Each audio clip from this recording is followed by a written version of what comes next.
Voilà, merci beaucoup. Fils à papa aujourd'hui, je me bats pour vivre. On partira d'abord par la naissance. Hein. Vous constatez quand on va dans nos maternités, quand les bébés naissent, les pleurs diffèrent en fonction de la classe sociale des parents. Mais c'est ça. Le bébé même quand il est aisé là, quand il sait que oui il vient là même, il est aisé même. On sent le frayon.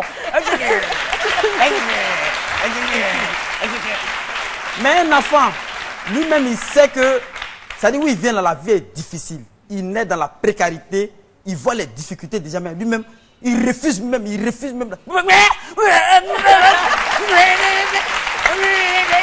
Ça dit l'enfant, mais ces bébés, c'est ceux qui sont de la classe aisée qui nous intéressent aujourd'hui, eh bien ces bébés, quand ils grandissent, ils ont tout en leur possession, ils ont une voiture, ils ont même des comptes bancaires, perso, tout ça et autres. En tout cas, le luxe, tout ça, ils ont tout ça. Et ça fait que vraiment, ils vivent une vie vraiment très aisée. Mais malheureusement, certaines personnes, certains fils à papa, on dirait nous-mêmes, on est fils au voisin même. Et son fils à papa, là, nous là, on est fils au voisin. Malheureusement, ces personnes-là, ces fils à papa là, je ne sais pas pour des raisons qui leur sont propres, ils basculent carrément en arrière. C'est-à-dire qu'il faut retour. D'en haut, là, il descend. Et la chute est fatale. C'est fatal. Il est obligé d'aller faire rang au gabadrome. Quelqu'un qui mangeait shawarma, qui mangeait des frayons de crème bleue au raisin anticipé, c'est lui qui va aller... Philo. Oui. Philo. Chef Lazare a donné des noms. Mais je crois que tu as travaillé à ses côtés. Hein. Qui? Aux côtés de Chef Lazare. Ah oui, Chef Lazare, quand il vient ici dans les coulisses, il me donne de... N'oublie pas le piment ou le coin. Oh. Tout à l'heure. Non, pas ça. Pas ça. Voilà. Eh bien, nous avons posé la question à certaines personnes. La question à savoir s'il suffisait d'être fils à papa pour réussir dans la vie. Voici donc les réponses.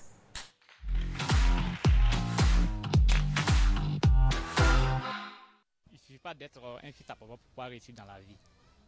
Parce que tu peux passer par... Il y a plusieurs manières pour pouvoir réussir. Tu te bats dans la vie en travaillant. Dans le monde actuel, je pense que oui.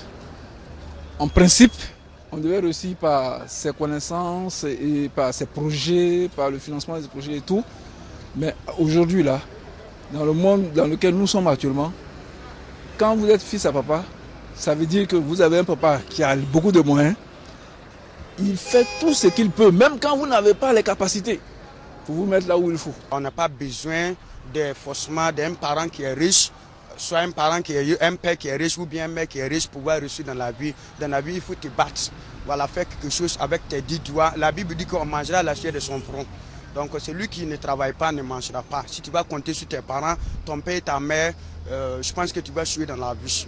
Aujourd'hui, on peut dire qu'il suffit que vous ayez un papa bien placé ou bien qui est suffisamment conçu pour réussir dans la vie. Parce que même quand vous n'avez pas de formation, on peut vous ouvrir une société. Vous pouvez la diriger sans même avoir les compétences. Eh bien, merci à vous d'avoir choisi C'est Midi. Nous allons maintenant recevoir notre invité témoin, Monsieur Félix Yalé. Merci de nous rejoindre.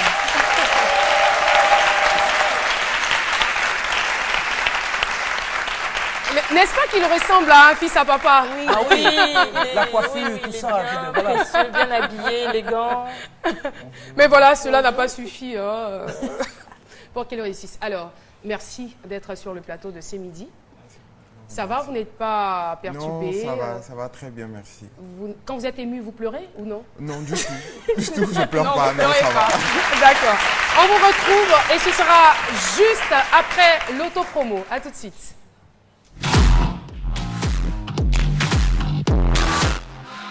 Bonjour, je suis Denis Loïc. Retrouvez-moi tous les lundis dans C'est Midi pour les insolites du sport.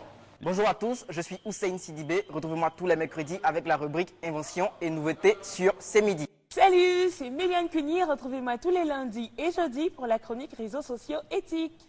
Pour conquérir le monde, il faut être en bonne santé et bien dans sa peau. Pour ce faire, retrouvez-moi les lundis et mercredis dans... Retour sur le plateau de C'est Midi. Félix est avec nous. Alors, Félix, vous êtes fils à papa. Comment vous avez vécu cela dans votre enfance? C'est la première question que j'ai envie de vous poser. J'ai eu une enfance vraiment très heureuse, franchement. J'imagine, hein. Oui. Le bébé, comment est-ce qu'il pleurait là, le bébé?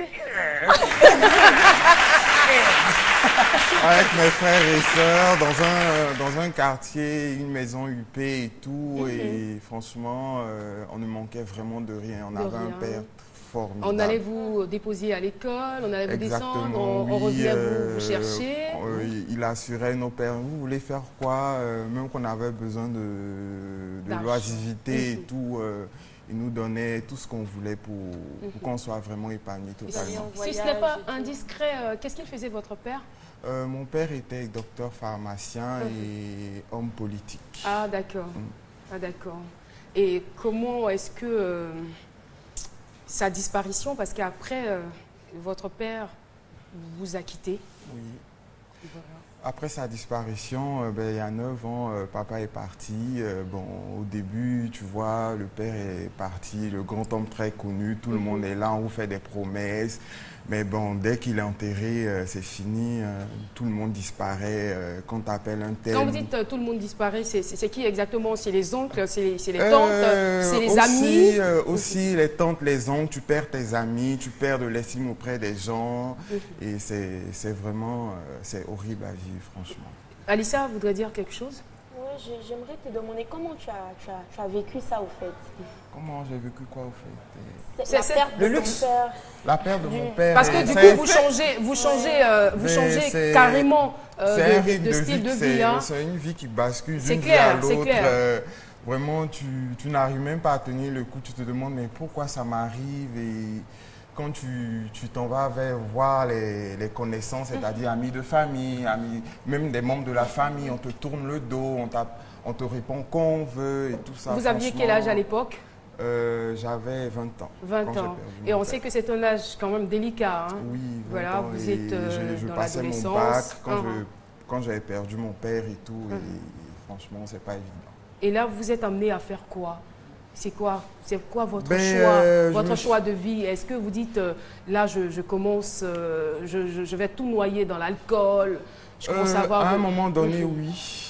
J'ai même fait pire, mais bon, je me suis très Pire, c'est-à-dire la drogue? Pas vraiment. On ne va pas vous en vouloir. Hein. On ne va pas vous en vouloir. Le plus important, c'est votre présent.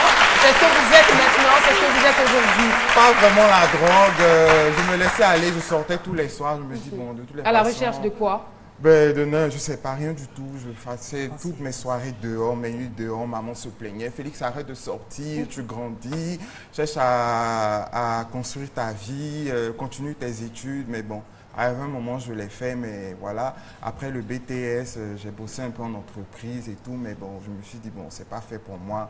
Ce que moi, je veux faire, c'est avoir une structure ou bosser dans la mode. Et j'avais commencé, mais bon, vu que le pays n'offrait pas encore de perspective, donc j'ai dû quitter la Côte d'Ivoire pour aller... Avec quels moyens?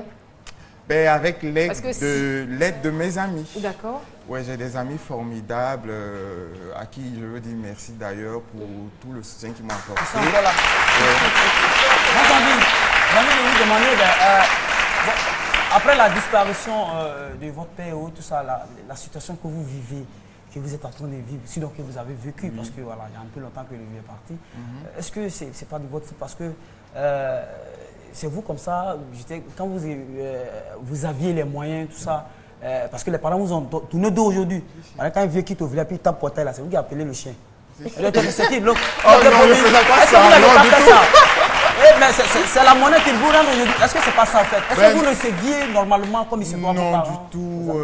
Papa ne mettait pas de barrière entre ses parents et lui, mais bon, les enfants, on est très entre nous, on avait notre monde à nous dans la maison. Quand il venait voir papa, c'est lui qui venait voir. Vous étiez au nombre de combien? On était 11 enfants dans la maison. Waouh, 11 enfants. Vous n'étiez pas le plus jeune? Je suis le dernier garçon. Le dernier garçon? Oui. Ah d'accord. Mais est-ce que vous n'avez pas bénéficié, je veux dire, du soutien des aînés? Ou ça a été aussi un coup dur pour eux? Un coup dur, pas vraiment. Les aînés, ben... Il y a certains qui travaillaient déjà? Oui, déjà. Nous, on faisait partie des C'est qui? C'est votre maman ou c'est votre ami? Là, c'est maman. Ah d'accord, d'accord. Oui, c'est maman. Et mes aînés me soutiennent. me soutiennent quand ils en ont envie, quand ils le fassent. Ils ont une famille aussi. Et franchement, mais bon. Mais comment vous êtes parvenu? Je veux dire, on veut savoir. C'est-à-dire que vos amis vous aident à aller au Maroc. On quitte la Côte d'Ivoire pour le Maroc. Vous arrivez dans un pays que vous ne connaissez pas forcément.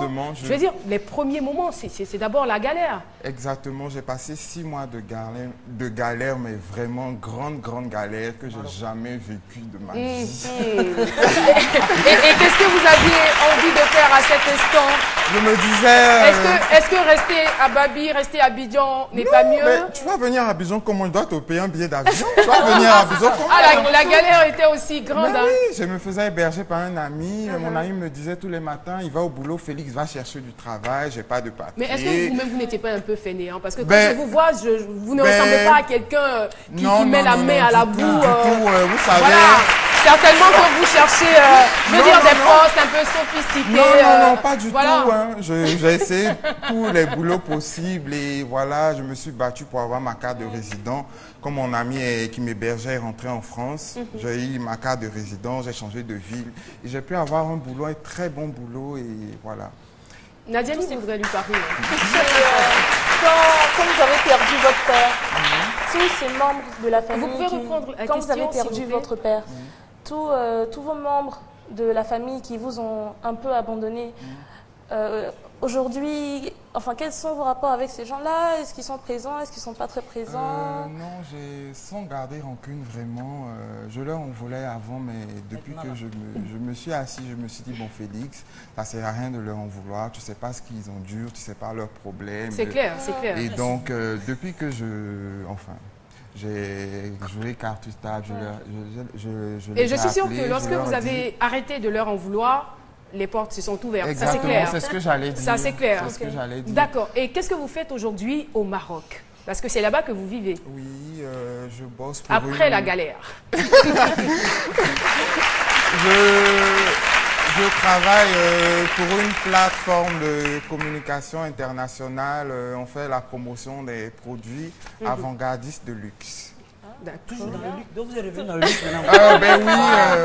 Chasser le naturel, il revient au galop. Hein. Exactement, c'est ce que j'allais dire. Ben moi, je pense que c'est son exemple là, c'est des leçons que ça va donner à ceux qui aujourd'hui vivent une situation aisée. Hein. Parce que là, il y a un adage qui dit à Malinké,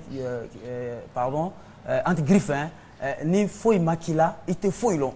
Signifie que si rien.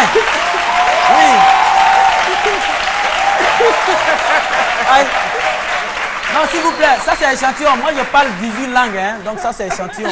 Voilà. Donc, si rien, ça signifie que si rien ne vous arrive, vous ne connaîtrez rien. Si rien ne vous arrive, vous ne connaîtrez rien. Il me rappelle un peu l'acteur principal du Crocodile de Boswanga. Il avait de ses proverbes, franchement, proverbes à la con. Ah oui. J'en ai plusieurs d'ailleurs. Non, ça suffit. Voilà, j'en ai plusieurs. Merci. Non, si l'âne ne peut pouvoir l'écurie du lion, le chien n'ira pas au chat. Merci beaucoup, Philo. On va devoir conclure avec vous. Quel est le message juste que vous souhaitez faire passer, communiquer aujourd'hui à la jeunesse qui vous regarde, ceux qui ont les moyens, ceux qui n'en ont pas? Est-ce qu'il est possible, est-ce qu'il faut forcément aller ailleurs pour réussir? La jeunesse qui me regarde, ce que j'ai à leur dire aujourd'hui, c'est ceux qui ont les parents, qui ont vraiment les moyens, profitez intelligemment.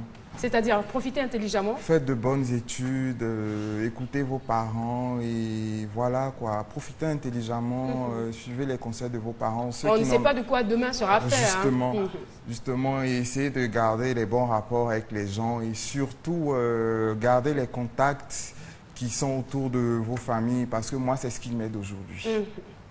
Merci beaucoup. Et ceux dont les parents n'ont pas les moyens, il ne faut pas baisser les bras, il faut croire en ce que tu veux faire dans ta vie, croire en tes rêves et tout est possible. Tant que tu veux, tu peux.